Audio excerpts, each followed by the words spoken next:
Holy Doodle Squat, All Elite Wrestling made its All Elite debut May 25th, 2019.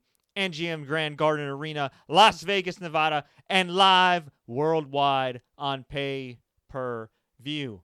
And oh my goodness gracious, did they make an impact. What's up, folks? Fred Richani, TSC, your home for pro wrestling news updates, reviews, and everything in between. If you're new here, we'd appreciate you subscribing and sharing this post. Wow! I'm here to recap AEW Double or Nothing, the inaugural pay-per-view, from top to bottom. I'm also here to take some of your questions live on the air. We just witnessed Jon Moxley, a.k.a. Dean Ambrose, debut officially. Right after the Chris Jericho Kenny Omega match, took out Jericho, took out Omega. They needed a Lex Luger. By God, they got a Lex Luger. Okay, for those that don't know, back in the day, the very first Monday Nitro for WCW, it was shots fired because people thought, oh, well, Lex Luger's going to stay with WWE. But he didn't have a working agreement. He had a working agreement. He didn't have a written agreement with them. Bam! Showed up out of the blue on Monday. Now, we heard rumors for months that, well, Dean Ambrose is officially leaving WWE, and he did. Oh, Dean Ambrose is eventually going to come back to WWE. He didn't. Oh, he's going to take a hiatus. Oh, he's doing a movie. Oh, he's doing this. Oh, he's doing that. But no. Dean Ambrose might be dead. Actually, he is dead. But Jon Moxley is alive and well. And I got to say, there were some snafus here and there. But overall, I think that AEW hit a home run. They did not throw the perfect game. It was not a no-hitter. But they hit a home run. And I'm going to tell you why. Wow. Now, I'm not going to lie, folks. I'm not going to lie. When I ordered this pay-per-view, gladly ordered this pay-per-view. And, well, at the beginning, I was a little weary after I ordered it because I watched the pre-show. The pre-show was the buy-in show. It was available on BR Live for free, TNT's YouTube channel. But we had some snafus. A lot of people couldn't find it on the All Elite Wrestling channel. It looks like they hadn't streamed it live there. You couldn't find it on Facebook. It was kind of difficult to find it there. But have no fear. The links eventually got up, and I was like, okay, you know what? Let's watch this Battle Royale. So I'm excited. I'm getting ready to watch this Battle Royale. I'm all pumped up. I got goosebumps because this is going to decide one half of the AEW World Title match. And, well, put it this way. It did not feel like a number one contenders match. And I'm going to start with the bad because after this Battle Royal, things got a lot better. But initially, I thought to myself, you know what?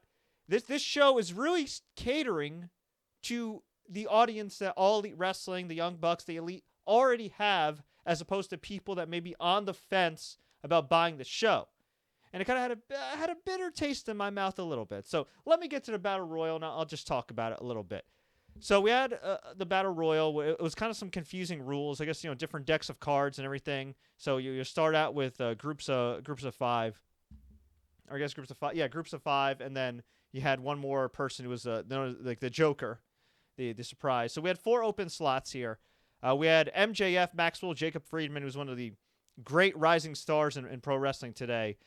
Sunny Days, Michael Nakazawa, and Brandon Cutler and Dustin Thomas kicked things off, followed by Isaiah Cassidy, Jimmy Havoc, Joey Janela, my main man from Asbury Park, New Jersey, not too far from here, Brian Pillman Jr., who had a sweet mullet, and Sean Spears, a.k.a. the Perfect 10, Ty Dillinger. We also had Billy Gunn, a.k.a. Mr. Ass, Jungle Boy, who's a really talented young performer who's rising up the ranks, also the son of the late, great Luke Perry, rest in peace, Ace Romero, Mark Quinn, and my friend Ray Lloyd, a.k.a. Glacier, who's one of the nicest people you'll ever meet in wrestling. If you ever see him at an indie show, go say hi to him. Just a very nice man.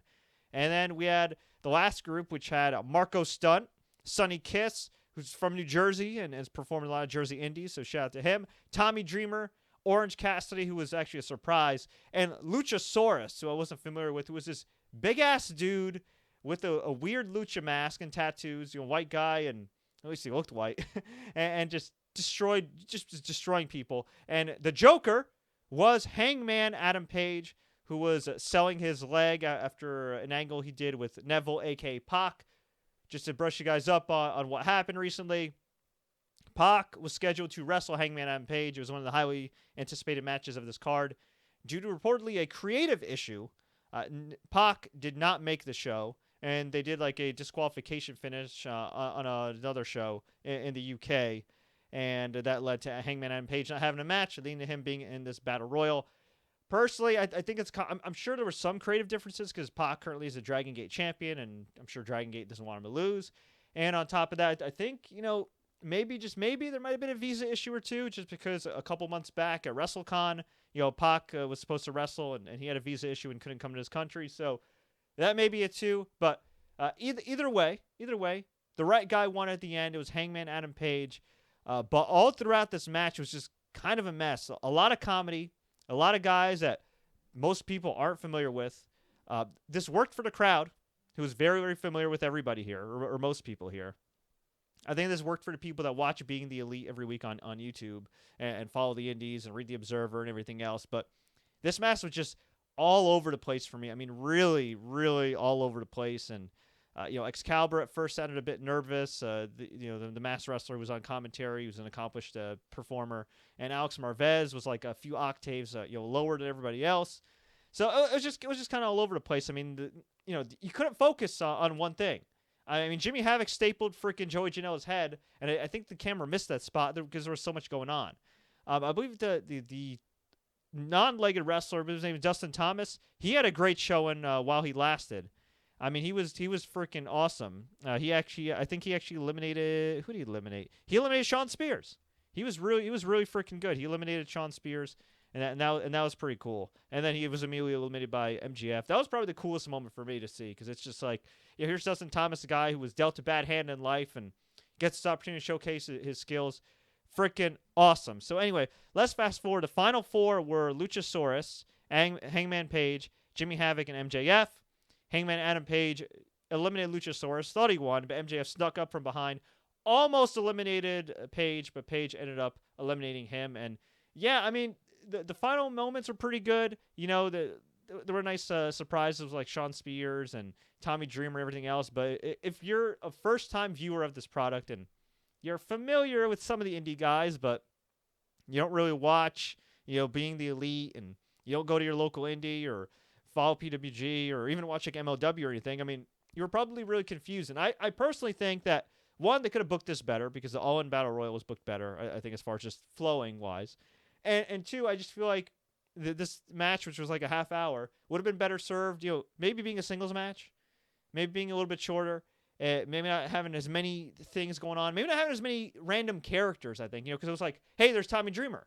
Hey, there's this guy. Hey, there's Luchasaurus, who nobody knows who the hell that guy is. I mean, you want to have enough time to tell the stories of these people. You know what I mean? Like, I think the pre-show in the future should be saved for, like, personality profiles and stuff like that. A couple matches, singles, tag team matches, but some personality profiles to get fans hooked. Now, as my good friend Tom Green stated on Twitter, at the end of the day, this was kind of like a dress rehearsal for what they have going on in the fall, because in the fall, they're going to be debuting a 2-hour weekly TV show on TNT, which is one of the top cable networks in the States, and I believe they're going to be on ITV4 in the UK. Somebody that's watching from Europe now hopefully can correct me on that one if I'm wrong. But they got time to get it right. But that being said, I was thinking while watching this free pre-show, you want people to pay $50, and this is what you're giving them. It was a little all over the place. Just saying.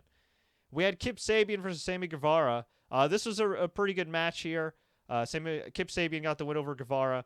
Nice showcase for these guys, but again, it was kind of just two dudes doing moves. What helped this match in the Battle Royal, though, I'll say this, it was the crowd. Crowd was great all freaking night. And Excalibur is an awesome commentator. Seemed a little nervous at the beginning and found his groove. And he did a great job of not only explaining the different moves and everything, but telling the stories of each of these guys. Because, let's face it, we're watching these guys and girls for the first time. Well, a lot of us are anyway. I know I am. So I thought he did a really good job here and all throughout the night. So then we had the Bucks, Cody Rhodes, Brandi Rhodes, Kenny Omega all come out to the ring, or come out to the ramp. And they presented the people that were singing the national anthem. They hyped us all up. Had a nice national anthem. And then we opened our pay-per-view. We had SoCal Uncensored SCU defeating the Strong Hearts. And this was a pretty fun match here, a good opener. We had the guys, Shima and the crew from OWE, doing their damn thing. And I really did like this match. It was a perfectly fine opener. Everybody shined here. Scorpio Sky was freaking awesome. I thought he was actually the MVP of the match. But it was SoCal Uncensored who ended up getting the win over Strong Heart, Shima, T-Hawk, and El Lindemann. And it was Kazarian and Daniels hitting the best Meltzer driver ever on Lindemann. And they picked up the win. Next match was Britt Baker versus Nyla Rose versus Kylie Ray. Originally set to be a triple threat match. Brandi Rhodes came out in wrestling gear. And everybody thought, okay, Brandi Rhodes is going to insert herself into this match. But no. Brandi says, we need to make this match awesome. And I was like, who would be awesome here? She inserts Awesome freaking Kong, a.k.a. Kaya Stevens of Glow fame, a.k.a. women's wrestling legend, Impact Wrestling legend, a.k.a. the woman who was briefly Karma in WWE as well. One of the few women to ever enter in the Royal Rumble. She was awesome here. She looked great, and I know she's had back issues in the past and other personal issues in the past, but I'm so happy for her success outside of the ring, and I was so happy that she was in an awesome match, no pun intended, in the ring tonight. And now her and I are both mentees of Dutch Mantel, a.k.a. Zeb Coulter, and Dutch has always spoken very highly of her, and it's nice to see her doing well. Very nice to see her doing well, but she did not get the win here. Britt Baker, a real-life dentist, Dr. Britt Baker, got the win on Kylie Ray, hitting Kylie Ray with a super kick, and I believe Ushigoroshi for the win. Kylie Ray really impressed me in this match. When I just saw like vignettes of her and everything, she came off as a really nice person. You know, this kind of nerdy girl, kind of a cross a little bit between like Dakota Kai and Bayley for people that are unfamiliar with her. And I gotta say, like, I'm not gonna call she's not a Bayley ripoff by any means. She's her own person, but she has like that very similar to the original Bayley character. She has that like genuine like niceness that makes you want to just like her. Like, it's impossible not to like her. You know what I mean? And she did great in this match, not just from like a charisma standpoint and presence, but just everything she did looked crisp. And yeah, all these women brought it. And you know, Nyla Rose was a powerhouse and looked badass. I thought this was a great showcase for everybody. I will say this: I have a lot of respect for Jim Ross, but I do feel like in this match, when he was commentating, he was walking on eggshells because he was trying to say that Awesome Kong and Nyla Rose are two, you know, big, strong, powerful women, which they are. But then, like, I felt like he also was trying not to offend anybody and not say the wrong thing. And by trying not to say the wrong thing, he almost ended up saying the wrong thing, or at times said the wrong thing. So I was just like, damn, all right. Like, at some point, you gotta pick a side. Like, either just, you know, call the match like straight and let people interpret what they want to interpret, or, you know, maybe tone it down. I don't know. That was a little all over the place. But again, Excalibur did a great job. I don't want to crap too much on Alex Marvez because he is a tremendous football journalist, football writer, was, I think, the head of the Pro Football Writers Association of America, which decides who gets into the Hall of Fame. Other than wanting to maybe personally slap some of his members for taking 3 years to induct Terrell Owens in the Hall of Fame, a man T.O., I do have a lot of respect for his work, and he did work in the past for Wrestling Observer. That being said, being on commentary is a different animal, and I ain't saying that I could do some commentary, because that's a hard-ass job, and I've done it before, and it's not easy. But I don't know if it was the volume in his mic. I don't know if he was just nervous. I don't know if it was a combination of the two, of all the above. But, like, I'll give you an example. And so Excalibur. And Dr. Britt Baker with the super kick. JR. Oh, my God, Nyla Rose. Just running over Awesome Kong. Let's go to Alex Marvez. And Kylie Ray now going for a German suplex. And, yeah, I heard she's, like, a really nice person. And Britt Baker's a dentist. And, you know, she once checked my teeth, and it was really good. And, yeah, I once sold some Girl Scout cookies on behalf of my daughter and made $5. Like, it was night and day between Marvez and Excalibur and Jim Ross. It really was. And, yeah, Jim Ross stumbled a bit. Okay, there's times where he actually lost. You know what I mean? But I think that, I don't know. I just think he needs to step it up next time. Okay? And, again, it might just be his mic levels. I don't know. But Britt Baker got the win here. This was an awesome match. And by the way, this is stuff I'm pointing out about the production, like the broad, like Jim Ross being lost for a second, and these guys looking down while on camera, stuff like that. That's stuff that can be fixed. This is the first show. The fact that this is the first show, and like that's like the worst of the show. That's other than the battle royal. That's a pretty good thing. There's a lot of room for improvement here, and as I'll continue to go throughout the show, you'll see why they eventually hit a home run. So we had the best friends Chuck Taylor and Trent Beretta, and a really fun tag team match defeat Angelico and Jack Evans. Really happy to see Jack Evans here get this big spotlight. He's been an underrated talent on the independents and Lucha Libre for a long, long time. And I thought these guys really shined. And I'm not going to lie, I'm not a huge Chuck E.T. guy, Chuck Taylor guy. He just has never really done it for me. It's nothing personal. I thought Beretta looked really good. For a brief period, he was a single star in New Japan, especially in that match against Kenny Omega for the U.S. title. But let's face it, they're two guys that haven't really broken out of the pack in the past. And I thought they did a real good job here, along with Angelico and Jack Evans, of putting themselves out there, showcasing all their stuff. Best friends ended up getting the win, and with the Crusher Stomp combo. And they got a huge pop when they gave each other hugs, so their gimmick is clearly over with the people in attendance and a lot of people that are familiar with their stuff. And afterwards, a team known as the Super Smash Brothers, and part of my ignorance, if I'm not familiar with them, apparently they compete a lot in Chikara, came out. There was one dude that looked like the main character of God of War, so that was cool. There was another guy in a mask that looked like Golga's son from the Oddities. I think that's a compliment. And then there were a bunch of dudes that looked like druids that were related to Delirious from Ring of Honor. And they just kind of, instead of aces and eights, they looked like just the aces. Or maybe they look like the eights, the aces ate the eights, essentially. And they came out, they beat up on all these teams, and they posed, and crowd was chanting, "Who are you?" Their finisher looked cool. The double team finisher did look cool, so I'm going to give them a chance. It was just, I'm not familiar with them. But judging by the enthusiasm by some people on my timeline, especially my main man, Zach McGibbon, who follows them very closely, I'd like to think that they are talented guys, and they'll definitely have some opportunities to showcase that.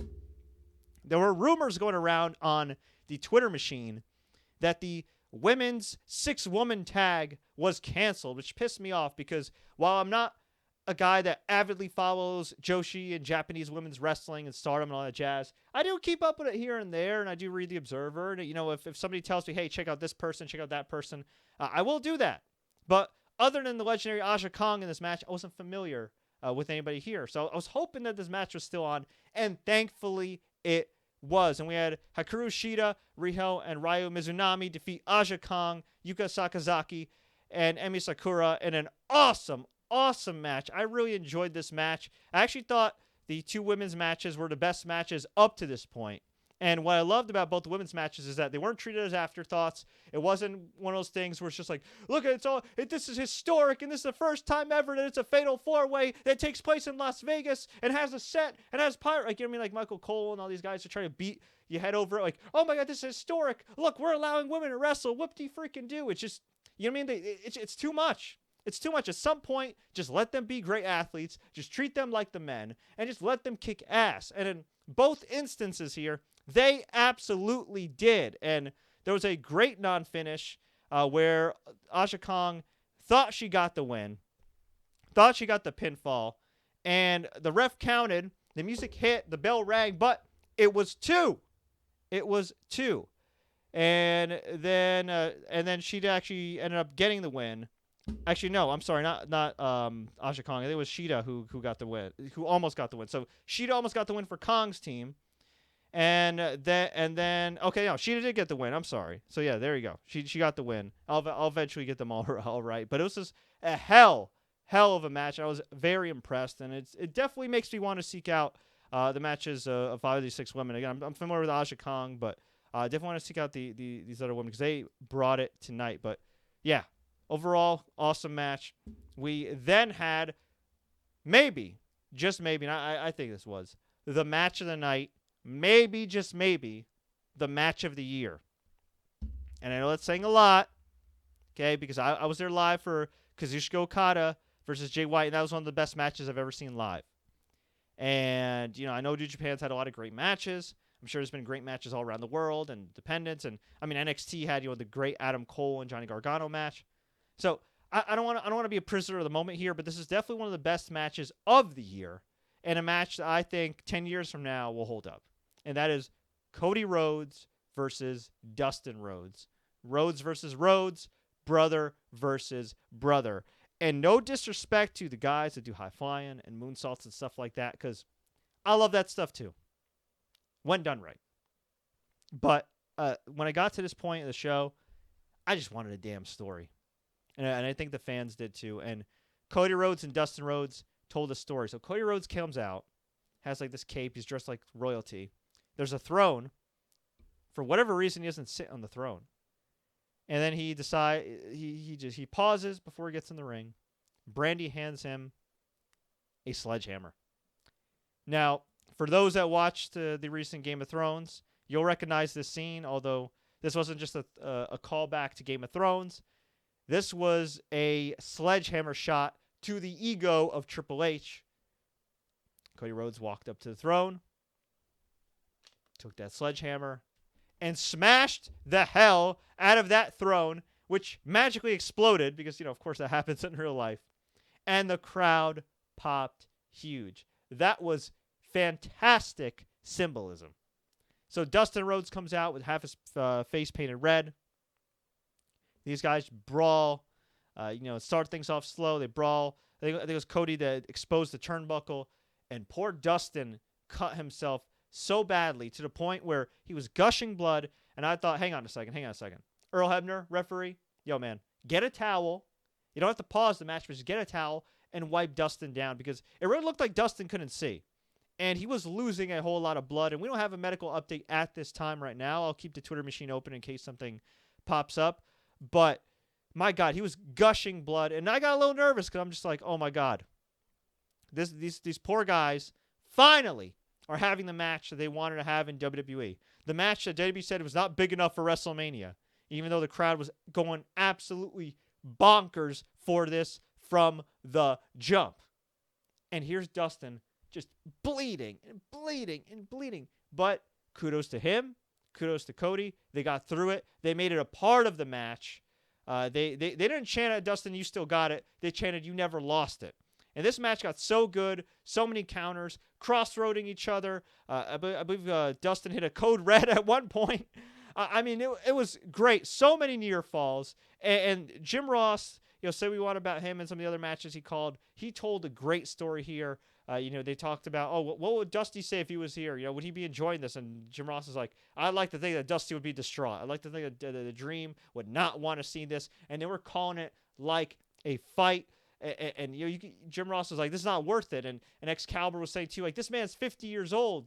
If he injures his shoulder, in reference to Dustin, if he injures his shoulder, if he injures his knee, if he's gone, that could be the end for him. Is he gonna have one last ride? It was just so good. And it got to the point where Cody Rhodes turned himself heel to some extent, and I feel like the crowd really wanted Dustin to win. I kind of wanted him to win at the end. I'm like, my God, this guy is fighting through everything. And there was a moment where he was in a submission. I don't remember if it was a figure four or what, but they got a close-up of Dustin Rhodes, and it was the closest thing you're going to see in modern day to Steve Austin versus Bret Hart from WrestleMania 13, where Austin's like, and like the blood's coming down his face. Like, that was coming down Dustin Rhodes' face. It was just amazing. Oh, by the way, when they introduced Dustin Rhodes, a throwback to the WCW and NWA days, they called him the natural Dustin Rhodes.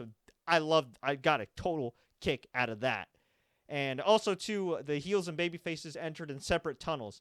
It was like the Impact Zone on steroids in a good way. The old school Impact Zone, but with a bigger budget and cooler looking.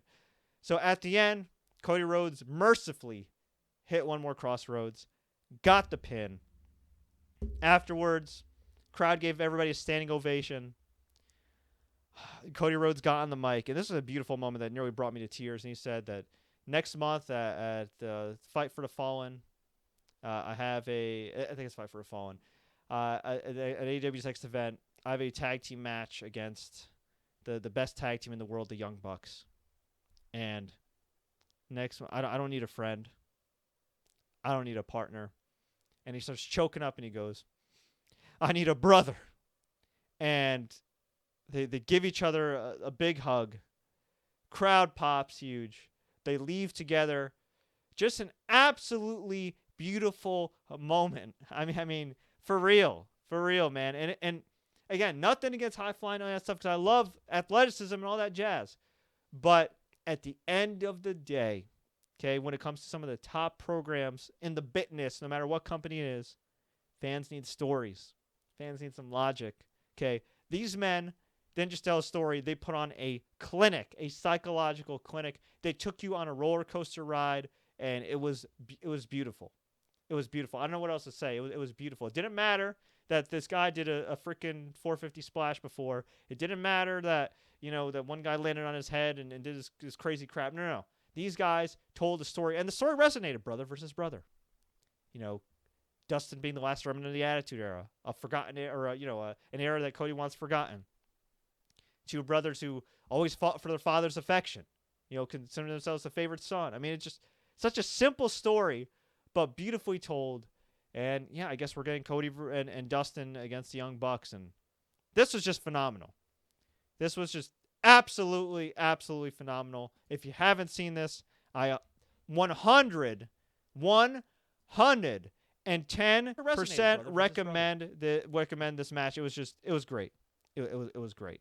By the way, I want to shout out everybody that's currently watching live right now. You can also check this out on demand on YouTube, on Facebook.com/thesportscourier, and we'll be uploading this later on SoundCloud and all our podcast platforms.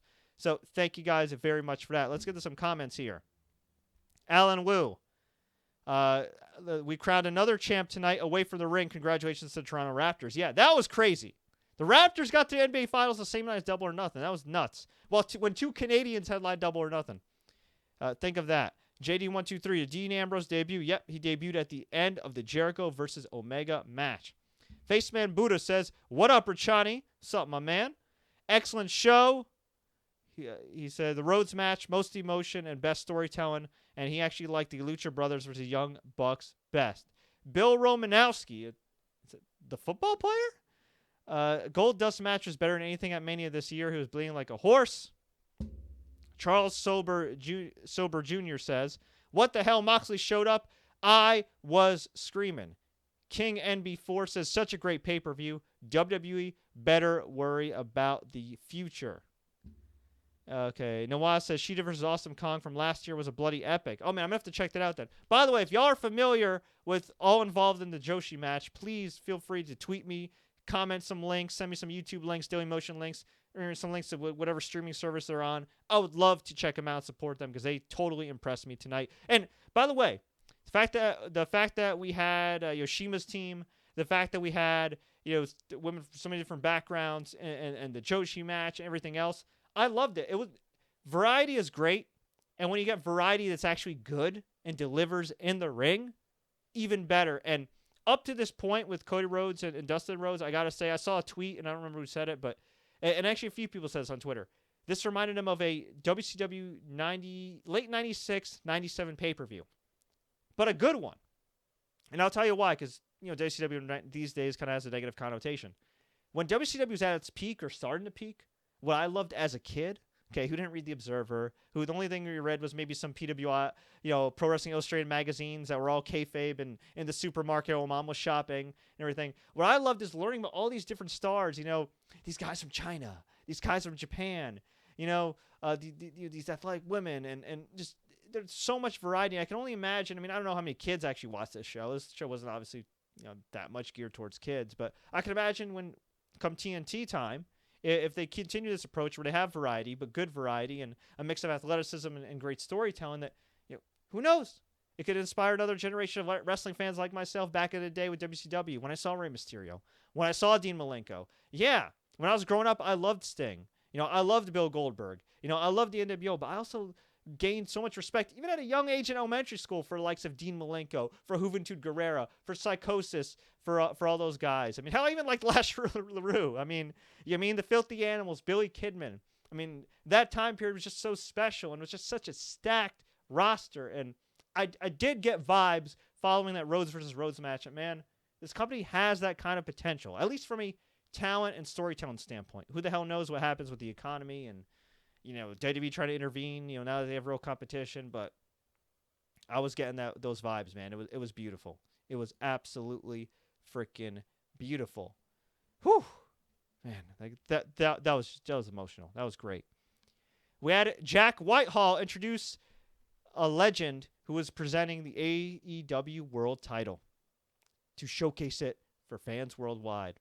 And I'm not really familiar with Jack Whitehall, but he was fantastic at ring announcing. And I like Justin Roberts a lot. He was a ring announcer tonight for the most part. He was great. But, man, Whitehall just rocked that damn mic. Holy crap.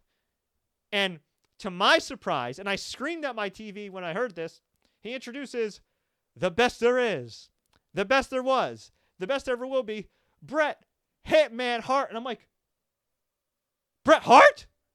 Like, the guy who just went to the Hall of Fame for the second time? Holy crap!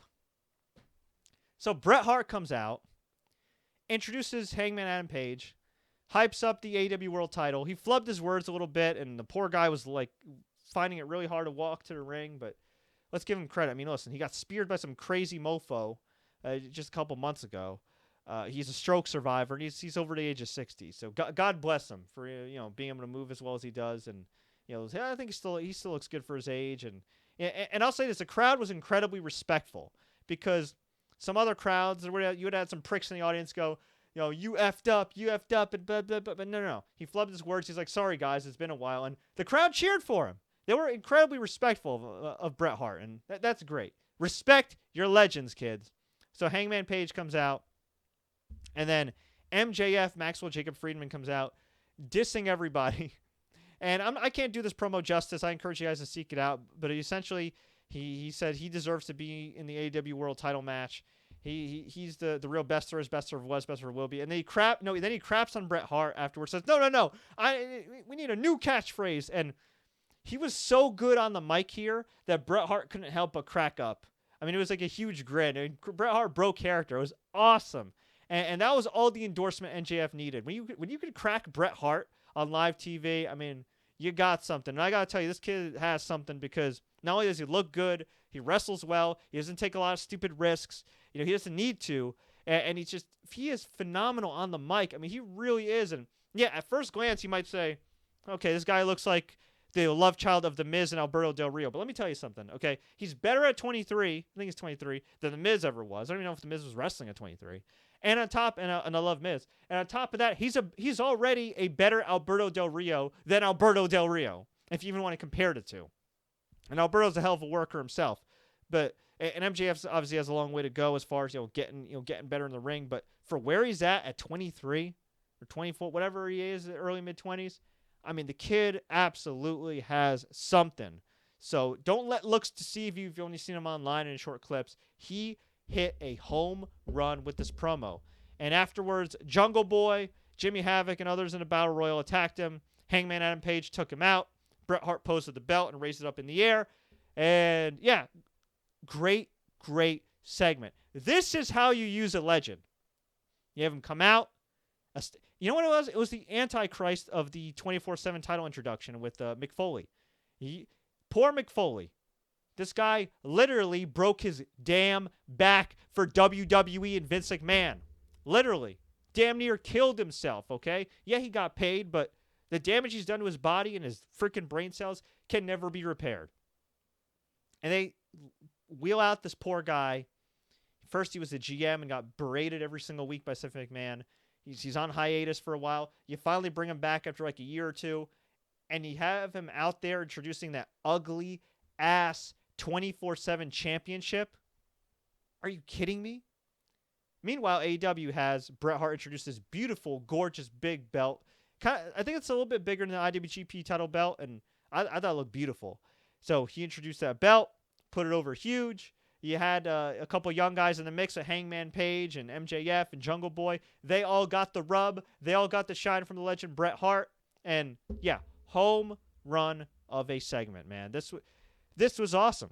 And just when I thought this couldn't get more awesome, we had the Young Bucks versus Pentagon Jr. and Rey Fenix, the Lucha Brothers, for the AAA Lucha Libre Tag Team titles. Non-stop action. Absolutely crazy. Absolutely insane. We had the Meltzer driver, more bang for your buck, moonsaults, dives, apron bumps. I mean, this is everything you could expect from these two teams and more. And if I have only one critique, it's really just the same critique I always have for some of these Young Bucks matches. It's just, and Lucha Brothers matches too, just take it easy.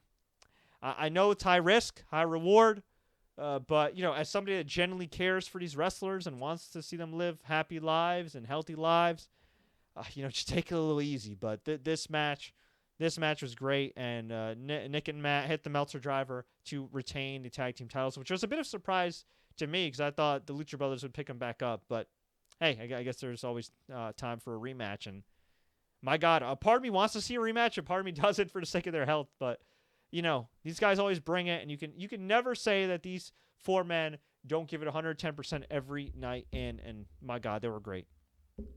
So then we have Jericho versus Omega 2. Jericho's entrance had some callbacks to his past WWE gimmicks. You know, lights turned off, light up jacket. Lights turned off, you know, break the walls down. Lights turned off. It looked like he was going to come out, you know, in nostalgia, as nostalgia Jericho, but nope. He came out as, you know, the dark, angry Chris Jericho, you know, to the Judas theme song. Kenny Omega came out, got a big ovation. As far as the theme music, I don't know if it's anything that I heard tonight that would be like to write home about. You know, if it was on Spotify, I wouldn't be like, oh my God, you got to go download it and put it in your playlist. But it was good. You know what? That aspect actually was kind of WCW-ish, but they weren't really rip-off themes. They were decent. I mean, other than, you know, Judas, which is Chris Jericho's song from Fozzy, his own band. You know, the rest of the stuff, I don't want to say it was generic. It was fine. Like it was perfectly fine. I didn't think it was great. I didn't think it was terrible. It was perfectly fine. Hopefully, come time for you know, the AEW TV show, they'll have some real theme music. Maybe they'll be some license, some stuff. But a promising start. If they have an in-house music composer already, a very promising start. So these guys went at it. This was a rough match, and I mean that in a good way. This is a hell of a match, a hell of an effort. Kenny Omega got busted open. I think he may have broken his nose, or at least busted up his nose early on in the match. They used a table where Kenny Omega did a foot stomp onto the table, onto Jericho on the outside, very similar to some of his matches in New Japan, where they use those skinny Japanese tables that have no give. This one seemed to have a little bit more give. There was a point where Chris Jericho back body dropped Kenny Omega from the ring onto the outside through the damn table. That looked like it hurt. Kenny did his usual dives, which were nuts. Jericho hit a lion salt where he didn't get all of it. It looked like he almost landed on Kenny's head. He tried another one where Kenny just barely went down for it. I mean, these guys left it all in the ring. And a lot of near falls. I thought the first match was a little bit better. Besides the novelty, I just think it was a great match. But you know, and I don't want to fault the guys necessarily, but by the time they wrapped up the match, it was 11:40 p.m. Eastern time, and the show had been on since 7 p.m. And I'd imagine a majority of the fans got into the building around 6 or 6:30. So I mean, that's quite a long time. And you know, whether it's WWE, whether it's AEW, whether it's ROH, you know, I don't think most fans want to be watching a show live or on pay-per-view till midnight. But I gotta say, in comparison to, say, you know, Ring of Honor with MSG, or, you know, WWE shows, this show did, once it got going on the pay-per-view, flow a lot better than other shows. But as a general rule, I think 11 o'clock, maybe 11:30 should stop it. But look, the live crowd was still excited. The live crowd enjoyed the match. I do think it just, if it had gone home, if the match ended maybe 5 minutes earlier, it would have been better. But this is a great match. And Jericho ended up hitting his new finisher, the spinning elbow, very reminiscent of John Jones, although a little bit slower, called the Judas Effect. Pinned Kenny Omega clean. 1, 2, 3. And then Jericho, ever the master he is on the mic, grabs the mic. What did he say? He said, "You all should thank me."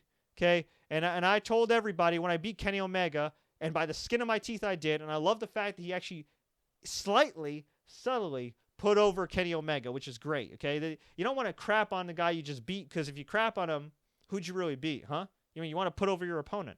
So he did do that, and he said, you know, I deserve a thank you from AEW, and I deserve a thank you from all of you. And by the way, Jericho with the win will face Hangman Adam Page for the World Heavyweight Championship, which actually I love, because if Jericho wins, that's a win for him and AEW, because you get a marquee world champion, and you get a guy who can eventually put over Hangman Adam Page. And Hangman Adam Page is a win for me either way. He beats Chris Jericho, for the world title. Boom.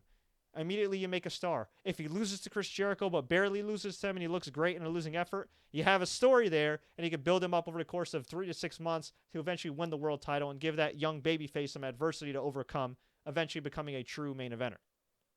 But he asked for a thank you. He didn't get one. And then we had my main man, Dean Ambrose. Actually, sorry, Jon Moxley. Okay? Full Moxie come down to the ramp. Or I know, he came through the crowd, went near the ramp, inside the ring, hit the dirty deeds on Jericho, hit the dirty deeds double arm DDT on the referee. Was going to go for it on Kenny Omega. They started brawling. They brawl all across the stage. And then there's a giant poker chip set because this is Double or Nothing. We're in Vegas here at the MGM Grand. And he hits a dirty freaking deeds on Omega. And then he picks him up for a fireman's carry slam and throws him off the poker chip, off the stage, through the table. Not only was that a phenomenal debut, not only was that a hot closing to what was a great show and what will probably go down as a legendary show down the road, but this was great booking because think about it. Kenny Omega, one of your top stars, just lost to Chris Jericho. He just lost to Chris Jericho.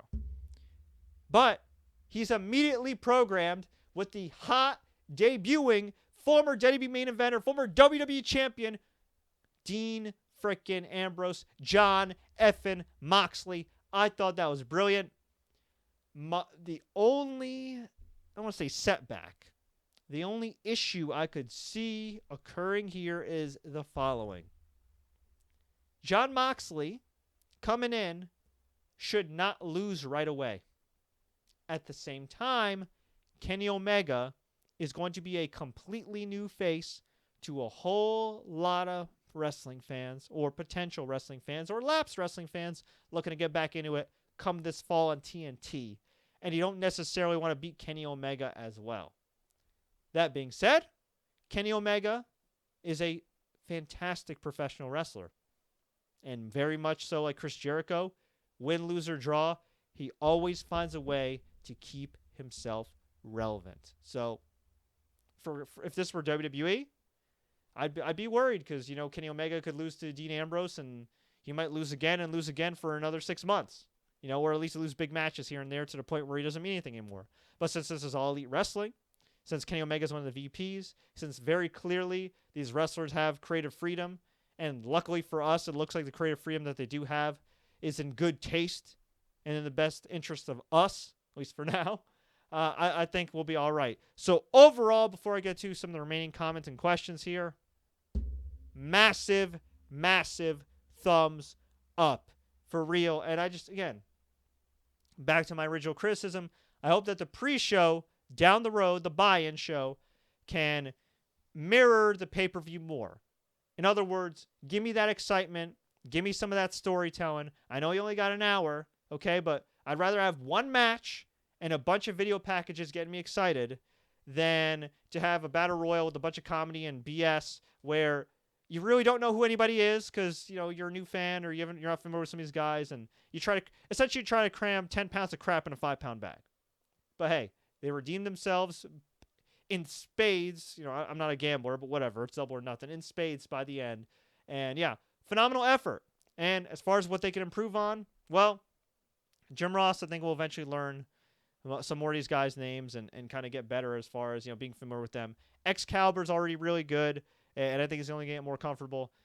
Alex Marvez, my man, you might want to raise your voice a little bit when you talk and everything else. And I guess the good news for you is that you were the third guy in the booth. So it got to the point where we only heard Excalibur and Jim Ross. So you weren't that bad, but I'd prefer that you be a little bit louder and be a little more enthusiastic and comfortable on camera. But we'll see what happens. Anyway, massive, massive thumbs up. Congratulations to Tony Khan, All Elite Wrestling, Chris Harrington, and everybody involved. So let's get to some of the comments and questions here. My goodness frickin' gracious. Whew. Juan Alberto Garcia says, mistake number one is having the wrestlers in charge of departments and financials. Leave that to the professionals. Well, they're in charge of a lot of creative aspects. And, Cody Rhodes and Kenny Omega booked their own angles in New Japan. And A majority of them were pretty damn good, especially the Bullet Club breakup, excuse me. So I want to give him a chance. And look, Kenny Omega was the one that apparently specifically scouted all the women on the show, or a majority of the women, along with Brandi Rhodes, and they all delivered. So I can't hate on him there. As far as financials, I believe Chris Harrington is in charge of financials, and he is a genuinely nice guy and incredibly knowledgeable with real-world experience, not just in pro wrestling. So I think they'll be all right there. Plus, Tony Khan's the analytics guy. I think they'll be fine. What did you think about the pyro? Yeah, we had pyro. That was great. I loved it. I definitely loved the pyro. Joseph Bolton from the UK says, hello. Hello, Joseph Bolton. Thank you so much for joining us. Let's go on the YouTube feed here. Did you think this is better in WrestleMania? Wow. That's a little controversial, but you know what? Yeah. In some ways, I think it was. I think WrestleMania... Okay. WrestleMania had, I think, overall better moments, but a lot of those moments might have been better because of the familiarity with like Kofi Kingston and Seth Rollins and all those guys that you've watched on TV for years and years, and Becky Lynch as well. Whereas AEW, this was their first night in. You know, I do think that the Cody and Dustin match and moment was, I mean, as close of what you're going to get to like Kofi and Bryan. Actually, not thinking about Bryan and Kofi, Okada and Jay White, at least from what I've seen up to this point. I haven't watched Best of Super Juniors yet, anyway. And Cody Dustin, I think, at least as far as what I've seen, are some of the best matches of the year, you know, in terms of like the major promotions. So it's hard to compare. I mean, WrestleMania was awesome. I think WrestleMania was just really long. Like, if WrestleMania was 4 hours, I think it would have been a great show. By the lowered standards of obnoxiously long WWE shows, I thought it was a great show. So I don't know. I don't want to totally crap on WrestleMania. You know what I mean? It had its crap, but there was a lot of great stuff too. And again, like Seth Rollins and Kofi Kingston, that's an eternal moment. Hard for me to say. But you know what? If you did think this was better than Mania, I mean, honestly, like, you got enough moments and matches that your opinion's justified. Kenny C asks, did Pac face Hangman? No. Pac wrestled Hangman in the UK a week or two prior. They weren't able to come to an agreement creatively because I think Pac was supposed to, from what I understand, according to Dave Meltzer, Pac was supposed to beat Hangman, but the issue was not beating Hangman. It was that Pac would eventually have to likely lose to Kenny Omega, and if he's going to be Dragon Gate champion long term, you know, you probably don't want him losing if you're Dragon Gate. Okay, let's see. CLC Beat says the event was absolutely incredible. I agree. Pro Wrestling with Juice, what's up, man? Said we had a viewing party and all 8 of us felt this is way better than any AEW show we've ever seen. Mike Maker says, when is All In available on Blu-ray? That I don't know, my friends. And actually, before I forget, August 31st, later this year, Sears Center in the Chicago area, it will be the All In sequel, All Out. Tickets will go on sale June 14th. No other information is available right now, but the next major AEW show is going to be at the Sears Center in Chicago, Illinois. We also, of course, have Fight for the Fallen. Just, yeah, I mean, look, if it's anything like Double or Nothing, I mean, I'm excited. I'm very excited for that. So, okay, so the next AEW show is going to be Fyter Fest, which is a play on, the Fire Festival. And it has Michael Nakazawa against Jabali, who I'm not really familiar with, but they're in a hardcore match. Cody Rhodes against Darby Allin, and the Elite, Kenny Omega, Matt Jackson, the Young Bucks, taking on apparently Pac and the Lucha Brothers, but we'll see if that still remains. That's on June 29th, and it'll reportedly air on BR Live in the States and probably Fight TV, although we don't have a price point yet. After that, July 13th, and that sucks. I'm actually going to be out of the country for that show, but I'll eventually catch it. Poor me. I know, first world problems. July 13th is Fight for the Fallen in Jacksonville, which will raise money for gun violence victims, which I think is a beautiful cause. And it's Allie, a.k.a. Cherry Bomb, who was on commentary during one of the women's matches, taking on Brandi Rhodes, Kenny Omega versus Shima, and Cody and Dustin Rhodes versus the Young Bucks, which should be one hell of a match. And after that, we get All Out at the end of August 31st. So, wow. Pretty awesome stuff. And I got to say this, too. Okay, and this is just for selfish reasons here. Okay, because I'm somebody that also works in marketing, and Mondays are always rough for me in the marketing world. And I know WWE's always done Sunday shows. I'm not hating on doing Sunday shows, but it's nice. It's a nice change to see All Elite doing Saturday shows. I actually think Saturday's a nice, kind of a nice day, and you got Sunday to recover and everything else, and it's something that makes them stand out. I actually hope that they continue with Saturday shows, and I actually think right now this is probably the best time for a wrestling company like AEW to have Saturday shows, because UFC pay-per-views now have never been less of a priority to fans. I'm a huge fan, obviously, of MMA, and obviously I cover MMA, so I do order pretty much every show, and I have a subscription to ESPN+, but let's keep it real here. Half of that pay-per-view audience, even the ones that used to order UFC religiously, even up to this point, are probably gone, because not everybody's going to sign up for ESPN+, and quite frankly, the ESPN Plus interface at times leaves a lot to be desired. On top of that, there's not a whole lot of big marquee boxing matches right now. You got one Canelo fight every quarter, one Triple G fight every quarter, and it's on DAZN. And while DAZN's a great value proposition, $20 a month or $100 for the year to get all these boxing matches, MMA matches, the reality is that also, because of the technology and the change of platform, is probably cutting at least the viewership by a quarter, maybe even as much as half. So where does that leave other companies here? I mean, WWE's going to keep doing their stuff on Sundays. They got NXT TakeOver every quarter on Saturday. But, AEW running on Saturday, I think Saturday nights at AEW is actually a good thing. And, hey, if you're trying to get some of those lapsed fans back, even though I know they're a lot older now, I mean, Saturday night ain't the worst night, especially if you watched WCW Saturday night back in the day.